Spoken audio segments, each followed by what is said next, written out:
Sun Salutation, or Surya Namaskar in Sanskrit. It's practiced by most styles of yoga. Even in the Bikram world, Bikram doesn't do it in his beginning class, but that's how he starts his advanced class, even though it's not an advanced Vinyasa.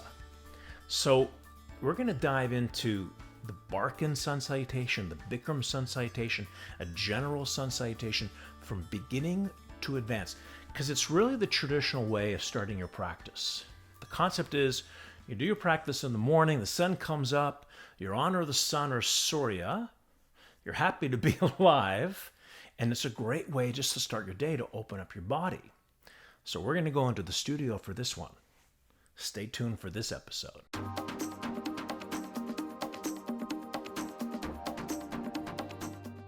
Hi, my name is Jimmy Barkan.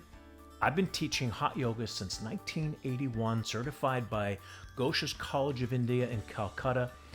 If you're new to the channel, please consider subscribing and hit that bell. So every time I post a new video, you will be notified, which is once a week, on everything to do with yoga. Sun Salutation. Have you ever wondered, in the Barkan Method, why from a high plank we go back down and back up again? We do a double Chaturanga. Because in most styles of yoga, they go from high plank to low plank right to upward dog. The reason why I do the double Chaturanga is because I'm honoring the tradition of Vishnugosh and Bikram. Their Sun Salutation, which I'm going to show you in a minute, they do a full up and down push-up. For whatever reason, they left out upward dog, downward dog. I love it, so I put it in. I sort of do a combination of other styles of yoga that include upward dog, downward dog, but I like to do the up and down, which is what we call the double Chaturanga, to honor our lineage. So we're going to go to the studio now, and I'm going to show you what I mean with the Barkan and the Bikram and the advanced Surya Namaskar. First thing we're going to do is Wendy's going to demonstrate how we do Sun Salutation, the way we start our class, hot yoga and Vinyasa. I'm not going to strip it down yet. This is just the flow. So here comes Wendy. She comes to the top of the mat, hands to your heart center. Arms overhead, swan dives to a forward bend. Right leg floats to the back of the room. We're going to tutorial it later. Left leg comes back to a high plank. She's going to lower down to Chaturanga and back up. Back down again to Chaturanga into upward facing dog. Urdhva Mukha Svanasana, back downward facing dog, Adho Mukha Svanasana. Now she stepped with the right leg back, so she's going to step with the right leg through. Runner's lunge, left leg up, heart center, round up, Namaskar. And then she would do the left side exactly the same. That's the beginning Sun Salutation. Now this is the Vishnugosh Bikram Sun Salutation, pretty much the same thing. No upward dog, downward dog. It's an 8 count. So Wendy's going to start hands to heart center. 1, half moon back bend. 2, forward fold. 3, squat. 4, right leg back. 5, head up. 6, left leg back. 7, down. 8, back up. 1, left leg up. Forwards on the knee. Right leg's up. Forward bend. Hands to heart center, half moon back bend, arms by your side, and there it is. That's the Vishnugosh Bikram Sun Salutation.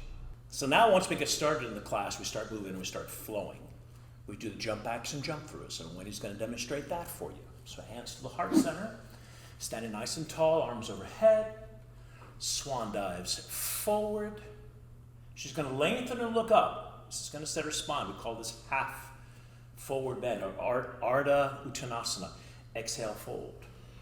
Lengthen, look up from the look up position. She's going to step or jump right back to low plank and up. Back down again into upward facing dog. We do that double Chaturanga. Downward facing dog. And on the jump through, she's going to spring low. She's going to bend her knees and float through. Round up heart center. And that's how we flow. So now we're going to strip it down. Tutorial, the whole Surya Namaskar. So first, hands at your heart center. She's going to lift her toes and spread them wide. placing all four corners of the feet evenly distributed into the floor, so you're going to ground yourself. The inner thighs are going to rotate in toward each other. That's called the inner spiral, and the tailbone is going to turn under. She doesn't want to tuck her spine because it's too much. She doesn't want to arch her back because she's going to upset the sacrum. She's going to turn the tailbone down, which will widen the sacrum and lengthen your spine. That now you're going to rise up. So she's going to inhale, arms overhead, and she's going to swan dive into a forward bend. Now, a lot of you aren't going to be able to do that. You're not going to have the flexibility in your hamstring. You might have a back issue. So what happens when you come up again?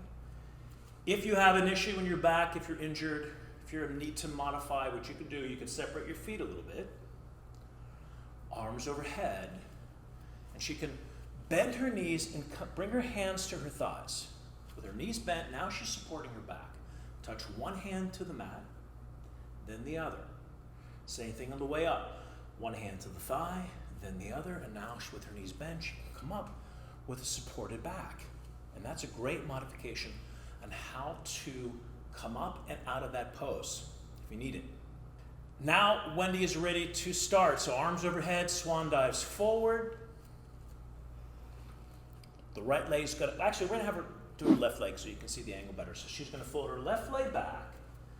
And here's the first thing you want to look at. You want to make sure that that knee is over the ankle. So move your arm out just a little bit and they can see. You don't want the knee to come forward. This is the thing that a lot of beginners do. They bring the knee way forward past their toes. Do that real quick. That's going to hurt the knee. Or too far back by the heel. That's going to hurt the knee. Look at the right angle. Underneath the thigh and down the calf muscle. That's going to create that perfect support for the joints. The knee over the ankle. Next thing I want you to watch is the hip. 90% of my students, maybe 95, in this pose, that right hip wants to come forward in this side. So you're going to pull your hip back to square the hip. Pull that hip back. Whatever knee is bent, that hip's going to come forward. Pull it back. And then lift your hamstring and heel to the ceiling.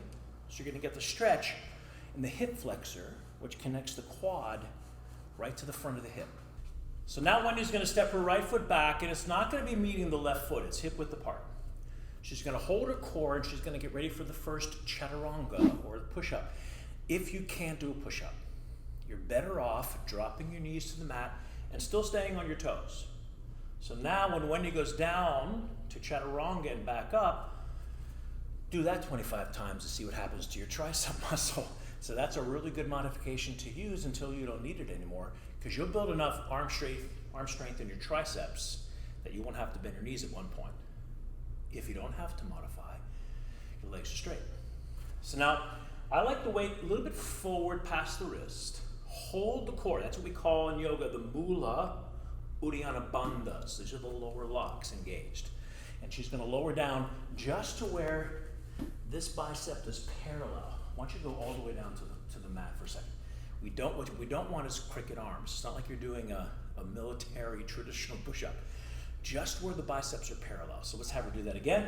From upward, or from high plank, she's going to lower down just where the biceps parallel, back up. And hold that core.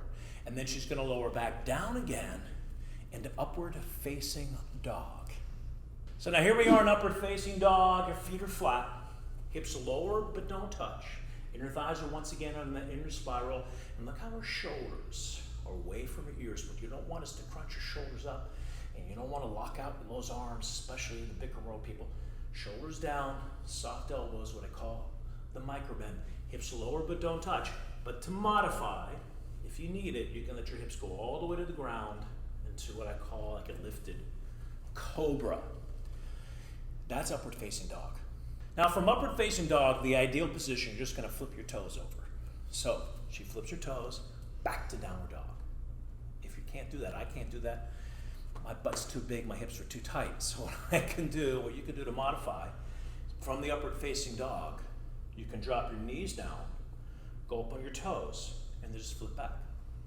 So here we are, either way, in downward dog. And the first priority in downward dog, and I say it every time in my class, got to get those shoulders back away from your ears. Just like I was saying in upward dog, you don't want to lock out those arms. tighten those elbows. So soft, what we call micro bend to the elbow. Look how far back her shoulders are going.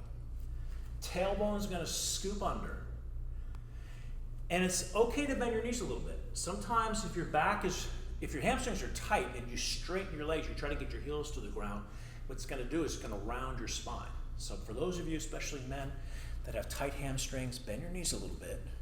You maybe want to start your first downward dog with knees bent, and then slowly begin to straighten your legs and get the heels down to the floor. Final position.